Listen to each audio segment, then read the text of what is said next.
Inatasan naman ng Department of Transportation ng Manila North Port Passenger Terminal na pasilungin sa loob ng De Aircon na terminal ang mga pasahero naghihintay ng masasakyang barko sa labas ng naturang pantalan ngayong Semana Santa.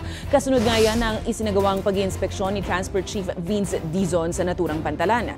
Binigyan diin ng kalihim na makatutulong ang pagpapasilong sa mga pasahero sa loob ng De Aircon na pasilidad para maibsan ang nararanasang init dahil sa ilang oras ng pagtitiis sa labas ng terminal. Naasahan namang lalagpas ng 1,000 pasahero ang bibiyahe kada araw ngayong Semana Santa.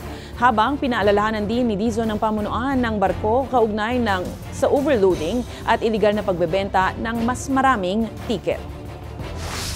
Kakausapin na nga natin ang marina at ang shipping industry. Tingnan natin kung makakapagdagdag pa tayo ng mga biyahe mula dito kasi right now underutilized yung terminal.